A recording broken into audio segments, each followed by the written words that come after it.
Jorge Fernández Díaz.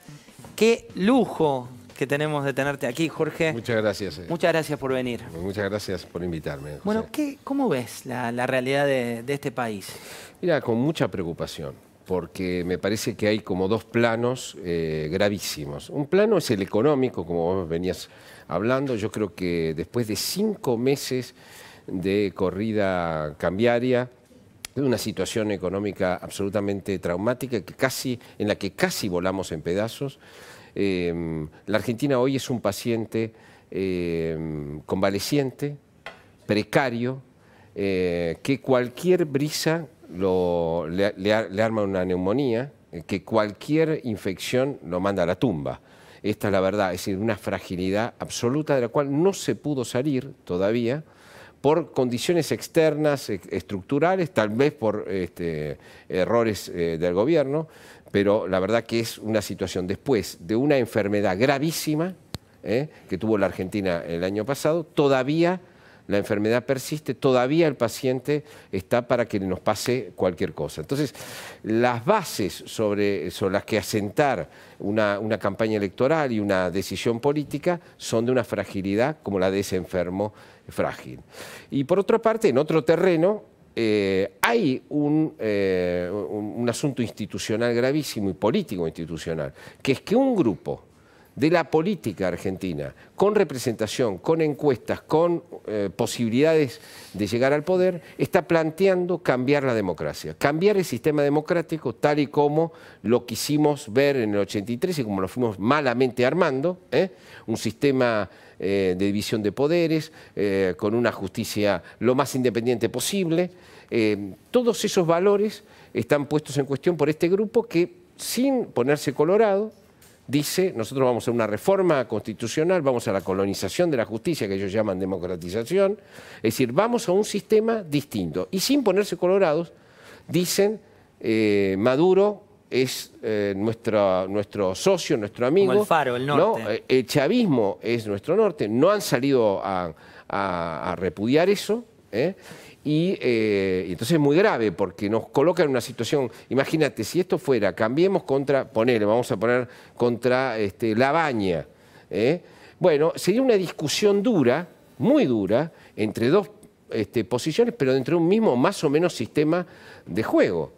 Aquí hay una persona que discute que hay que cambiar el sistema de juego. Entonces, la pregunta que tienen que hacerse los argentinos no es quién puede administrar mejor o peor, lamentablemente, sino una cosa mucho más vertical, mucho más dura, que es en qué sistema queremos vivir en la Argentina. ¿Crees que está en riesgo la democracia? Está absolutamente en riesgo porque hay un grupo que no cree en ella, que no cree, que tiene su propia versión de la democracia, que es una versión populista, que no tiene absolutamente nada que ver con la construcción de la democracia que se intentó en el 83 y que se vino malamente y que tiene que ver con la democracia llamada liberal o democracia occidental a la que aspira la Argentina. Esto lamentablemente nos coloca en una cosa de buenos y malos muy rudimentaria, de blanco y negro muy rudimentaria, pero no existiría esta discusión a todo o nada si un grupo no lo planteara a todo o nada, sino planteara un sistema distinto de gobierno que implicaría vivir en otro país. Jorge, el miedo es perder la libertad, digo. Es perder la libertad, es perder las instituciones, destruir las instituciones, el republicanismo, y ir instalando una nueva forma. Es decir, ¿para qué quieren cambiar la Constitución? Para sacarle cuestiones que ellos consideran demasiado liberales y hacerle una Constitución más nacionalista. O sea, iríamos a un país que yo creo que no está exagerado esto que estoy diciendo, porque lo han dicho públicamente algunos de sus dirigentes, porque no lo pueden negar, porque es la verdad, porque si no fueran para ese lado, serían capaces de repudiar de manera muy contundente lo que pasa en Venezuela. Entonces, ¿por qué es muy crees que no se preocupante. repudia Venezuela desde No se repudia ese prisma? porque se considera que Maduro y Chávez son una especie de Perón del 45, que representan ese nacionalismo popular por cuestiones de afinidad ideológica, además de otras afinidades comerciales que me imagino que debe haber, que Venezuela debió haber apoyado económicamente, seguramente al kirchnerismo de diversas maneras. Entonces, esto me parece grave. Por eso te insisto, si esto fuera una discusión construcción entre un peronismo, digamos, dentro del sistema, que fue durísimo contra Macri y que le ganara, bueno, estaría todo más tranquilo, los inversores estarían más tranquilos, el riesgo país estaría mucho más bajo, la precariedad de ese enfermo sería menor porque tendría más defensa porque en el fondo habría un cambio como hay un cambio en Chile. Bueno, se va... Es un cambio de signo político, pero no de régimen. Pero no cambia todo el régimen. Entonces, lo que pone tensión, lo que pone dramatismo a esta situación y lo que le agrega enfermedad, bacterias embromadas e infecta al paciente convaleciente, que es la economía argentina, es esta perspectiva. Jorge, cuando uno mira Cristina o el spot de campaña, tenemos unos segundos para compartir con vos algo que ocurrió hoy y que se viralizó, que tiene que ver con Cristina Fernández de Kirchner y algunos claims de campaña que me interesa que mires. No nos han vencido. Es ahora. Es con todos. Es con todas. Anhelo que por estos caminos se levante a la faz de la tierra una nueva y gloriosa nación. La nuestra.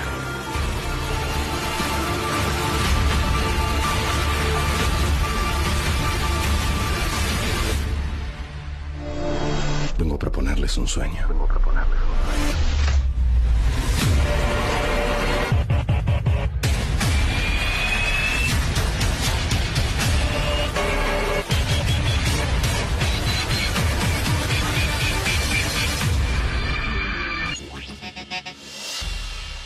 ¿Qué sentís al ver esta parte? Porque habla también de los 70, habla de unos contra otros. Digo, tiene un spot bastante más extenso, pero cuando ves esta épica de campaña... Es la misma narrativa de siempre. Yo vengo a proponer un sueño. El sueño es volver a lo gloriosos que fuimos en los últimos años del kirchnerismo.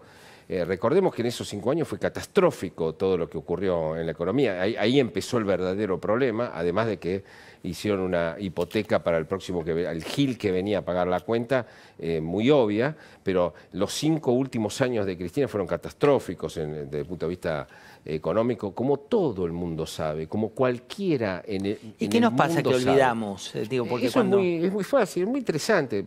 Yo creo que el tema del olvido es un tema muy importante en la sociedad argentina. Más allá de que las instituciones le importan a muy poca gente, digamos, y todo lo que acabo de decir me parece que le importa a muy poca gente. O sea, no se gana una elección con institucionalidad. No, heladera mata ética, digamos, ¿no? En la Argentina, lamentablemente.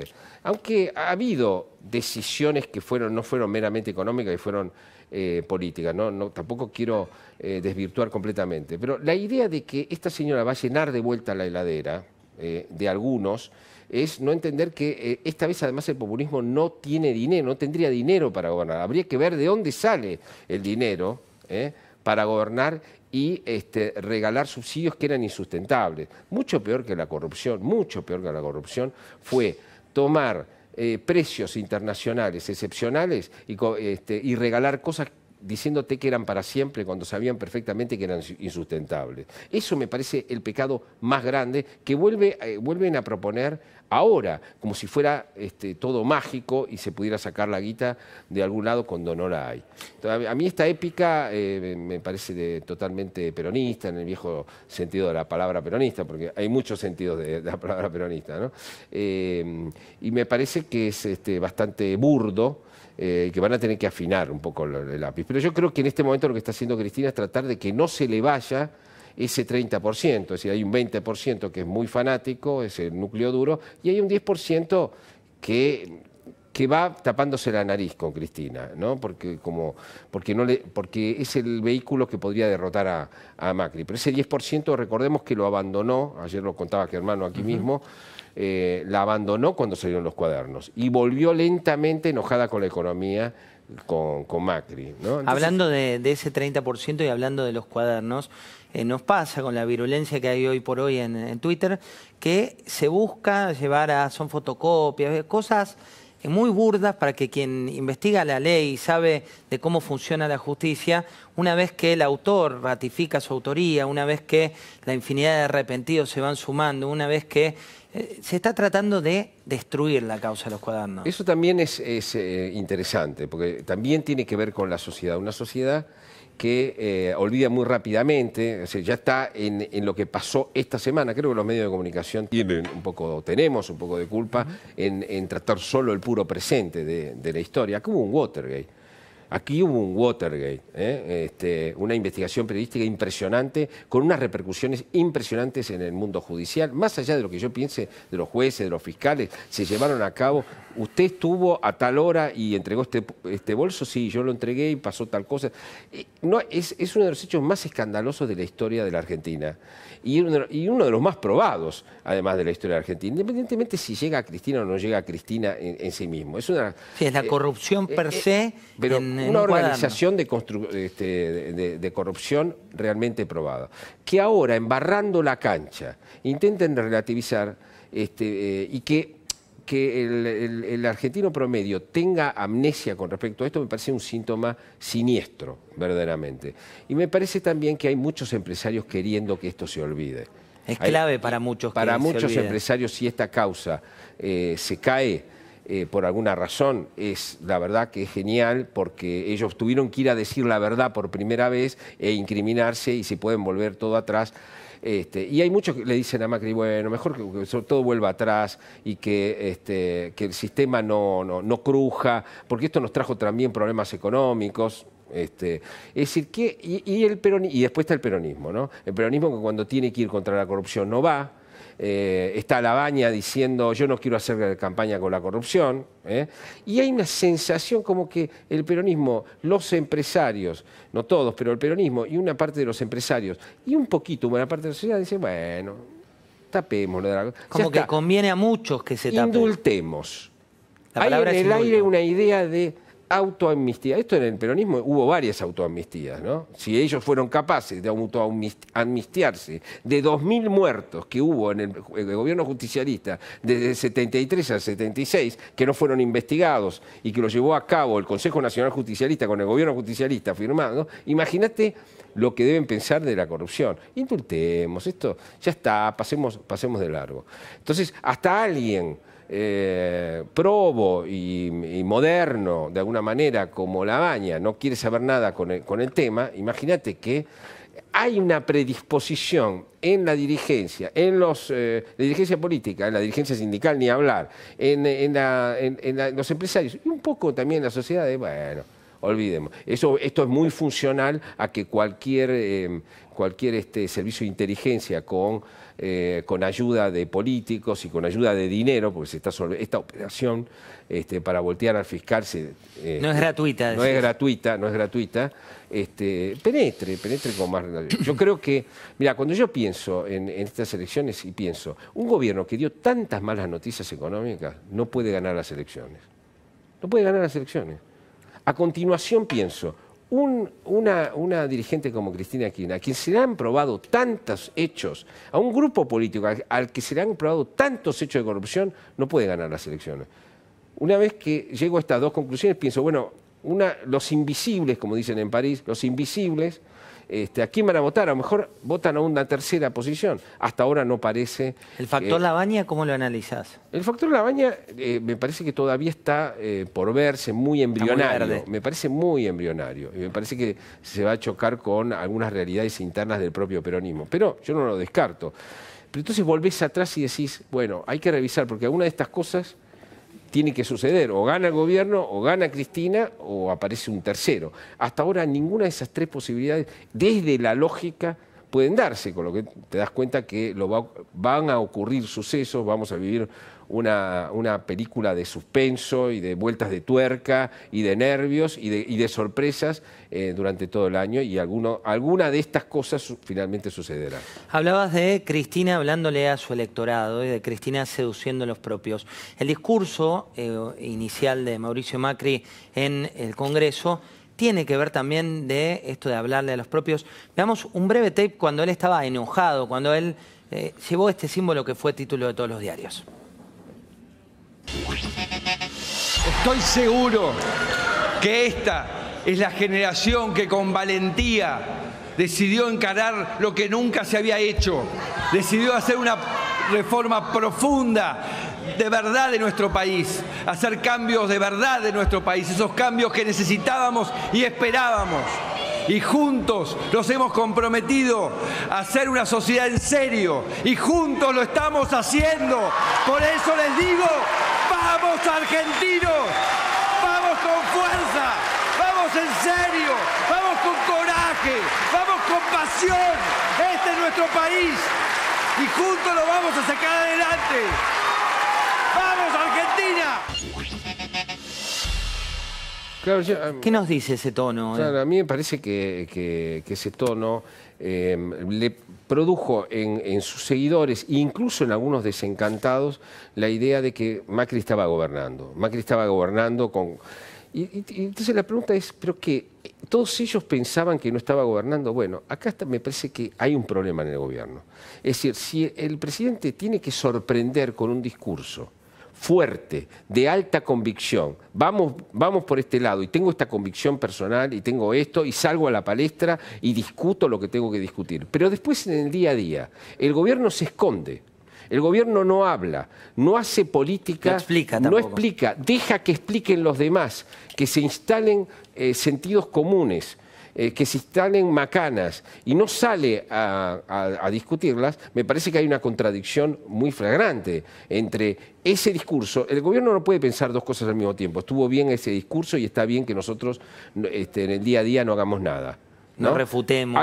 Claro, algunas de esas dos cosas están mal. O estuvo mal el discurso porque se zarpó, o está mal el día a día. Para mí está mal el día a día, porque más allá de que yo esté de acuerdo o no, que muchas cosas no estoy de acuerdo de cómo se maneja la economía o se manejan la gestión, a mí me parece que un gobierno muestra convicción cuando va el día a día a pelear el terreno y no deja que simplemente, bueno, que hable es que el espacio que ocupa otro termina siendo ocupado, ¿no? Siempre le han construido al gobierno. Yo sabés que no escribo más sobre las informaciones, sino sobre los argumentos, ¿no? Básicamente me dedico a los argumentos. Creo que los argumentos son más poderosos que las balas y que son más poderosos que los datos y que son más poderosos que cualquier cosa, ¿no?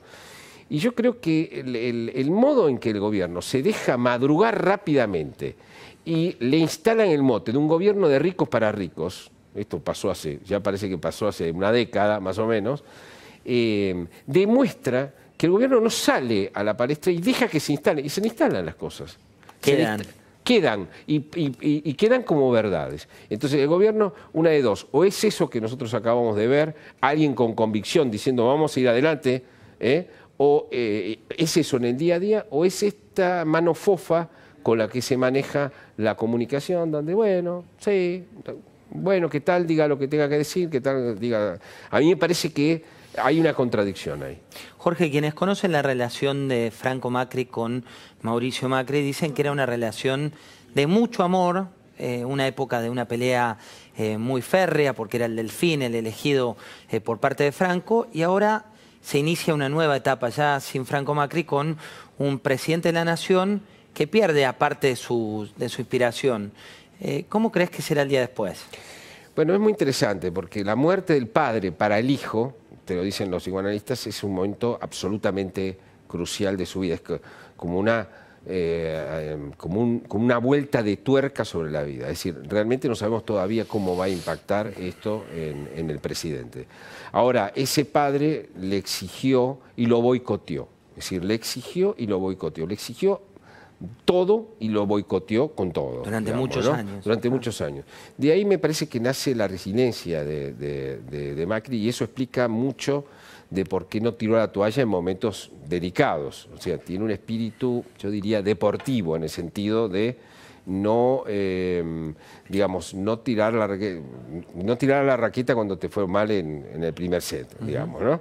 De manera que habría que ver cómo le impacta psicológicamente. Yo no sé, pero habría que estar atento, porque evidentemente es un hecho muy grande, a pesar de que uno, qué sé yo, a Menem se le murió su hijo en un accidente, eso fue tremendo y conmocionante, y a Cristina se le murió su marido estando en el poder. Fueron dos hechos políticos, se convirtieron en hechos políticos. Sí. Dudo que esto se convierta en un hecho político, porque que Cambiemos no lo usó, ni el presidente lo usó políticamente, lo cual me parece bien, me parece republicano y decoroso no usarlo como lo usaron los peronistas, estos hechos. Pero sí me parece que va a tener un impacto en alguien que es el piloto de tormenta, es el que está manejando, porque los que crean que maneja las cosas, Marcos Peña, o maneja las cosas, no entienden bien cómo es el poder. De verdad, Macri es el que está manejando absolutamente todo, para bien y para mal. Yo creo que se ha equivocado un montón de veces, pero es él el que está manejando. Bueno, al piloto le acaba de ocurrir un acontecimiento que a cualquiera de nosotros nos cambiaría la vida. Jorge, ¿qué hay que esperar de cara a octubre? ¿Cómo ves estas elecciones y sobre todo cómo ves el clima que está bastante más crispado en estos días? El clima está muy enrarecido porque hay un grupo que puede ir en cana, que ya está en cana y que puede seguir yendo en cana, y entonces eso enrarece todo. Si ya la lucha es por la libertad, además de ser una lucha de modelos, es una lucha por la libertad, ya de por sí es absolutamente dramático. A eso se une esto que te digo, que un grupo no quiere jugar el juego de la democracia, no quiere jugar el juego de la negociación, del consenso, le parece burgués, le parece menor, y le parece que para romper hay que volver a una idea instalada por Perón en el 45, una idea viejísima, traída de Perón de Italia del 30, luego reciclada, y que el propio Perón después la dejó por el camino, pero que es retomada con mucha fuerza. Y bueno, recordemos que esa vieja idea fue construida contra lo que llamaba Perón el demoliberalismo, es decir, la democracia era demoliberal, no estamos hablando de liberal en lo económico, sino una democracia de bipartidismo. Es decir, básicamente el peronismo se construyó, por ese es su pecado de origen, es decir, alguien que se cree en movimiento, se cree la patria y que todos los demás son la partidocracia. Esa idea original, algunos peronistas a lo largo de su vida, de la vida del peronismo, fueron cambiándola, fueron mejorando de alguna manera esa posición, teniendo posiciones más democráticas, pero está en el núcleo, y a ese núcleo le habla siempre Cristina, es el núcleo de Néstor Kirchner, es el núcleo con que se gobernó Santa Cruz, y es lo que se quiere volver. Entonces, acá hay un ataque, una lucha, una batalla ideológica y también una batalla cultural para cambiar la democracia argentina, que nosotros prácticamente no necesitábamos defenderla. Nosotros, los que nacimos en 1960, yo nací en el 60, soy un ochentista, nunca creí que iba a tener que dar una batalla para defender la democracia republicana en la Argentina. Se daba por hecho que la democracia estaba bien y que hasta que vimos que la podíamos perder. Todavía Europa no vio del todo que la puede perder, porque todavía es embrionaria los movimientos populistas, pero cuando lo vean van a saber por qué tienen que luchar, porque los europeos no saben hoy por qué tienen que luchar. Uno de los problemas de la prosperidad es que te estupidiza, ¿no? Eso pasa. No nos pasa a nosotros porque no tenemos prosperidad. Lamentablemente no nos pasa, ¿no, Jorge? ¿Por qué crees que hay gente que elige creer? Digo, vos lo aclaraste muy temprano, esto de, puede ser votante de Macri, de Cristina, pero hay cuestiones que tienen que ver con la institucionalidad, con la cuestión de fondo. Digo, hay gente que elige creer que no hubo corrupción, hay gente, y de nuevo, la economía está mal, lo dijimos al comienzo, lo decimos ahora, pero a mí no deja de sorprenderme que haya por ahí ciertos ya casi feligreses, ¿no? Sí, yo creo que es un fenómeno antiguo, pero que tiene una explicación en la revolución tecnológica, en Internet. Cada vez más en Internet hay lo que se llama burbujas de sentido, ¿no? Donde vos te metés en tu Facebook, te metés en tu grupo, los algoritmos te confirman lo que vos pensás, entonces vivís todo en un mundo fabricado con tu propio relato y tu propia verdad. Esto está impactando mucho en los medios de comunicación y creo que esto favorece mucho el populismo y las polarizaciones en general, ¿no? Es decir, si vos vivís en un mundo, yo te puedo contar su liturgia, te puedo contar, incluso te puedo dar datos falsos, porque vos lo vas a creer dentro de esa burbuja de sentido. Creo que lamentablemente es un mal de la época, no es que es argentino eso, y no es que lo creó el peronismo eso, Eso es sí un que mal de la época. Es un mal de la época, está pasando en todos los países del mundo, o por lo menos los países democráticos del mundo, porque hay otros donde no pasa, las burbujas se revientan así, con un dedo. Y me parece que es un mundo nuevo inquietante, ¿no? La última, ¿qué nos dice el ser argentinos? Digamos, si vos tuvieras que definir, lo has hecho infinidad de veces en tus libros, sociedades, conductas. Digo, hoy vivimos una sociedad donde recibimos a muchos hermanos de Venezuela, de Colombia, que están cambiando un poco el paradigma también de la Argentina. Y por otro lado, los argentinos que estamos en esta grieta persistente. ¿Qué es lo que nos dice esta situación? Mira, a mí me parece muy interesante lo que pasa con los venezolanos, ¿no? Llegan y consiguen trabajo. Hay 120.000 venezolanos, por lo menos, creo que hay un poco más ahora, que llegan y consiguen trabajo. Y hay muchos argentinos que pierden el trabajo y no lo pueden conseguir, ¿no? Entonces, eso me llama mucho la atención y no puedo sino recordar la cultura de mi propia familia, ¿no? Asturianos que venían a trabajar, a sacrificarse, ¿no? E italianos, he conocido familias de italianos, de polacos, toda esa inmigración que tenía un hambre de todo, un hambre verdadero, un hambre de progreso. Toda esa épica los nacionalismos las barren bajo la alfombra. No es conveniente. Y me parece que esa épica es la épica que necesita la Argentina para luchar contra algo que justamente el peronismo, diciendo lo contrario, instaló, que es que destruyó la cultura del trabajo. O sea, el peronismo, el PJ bonaerense, por ejemplo, durante sus 27 años de soliloquio político, lo que demostró es justamente, creo que no hay nada más antiperonista que eso, que es destruyó la cultura del trabajo. Creo que aquella épica de la lucha por la democracia, por la libertad, por la prosperidad, que todo nos va, que sí, que tenemos que luchar. O sea, creemos que tenemos todo dado, ¿no? No tenemos todo dado. Recordemos que nuestras familias tuvieron que luchar para tener el país y me parece que esa épica sigue siendo muy importante de tener. Da ganas de seguir hablando, con Jorge pasa volando cada vez que uno lo ve, cada vez que uno lo escucha, cada vez que uno tiene el placer de compartir. Muchas gracias, Jorge. Gracias a vos, un placer. A ustedes les digo breve tanda, muy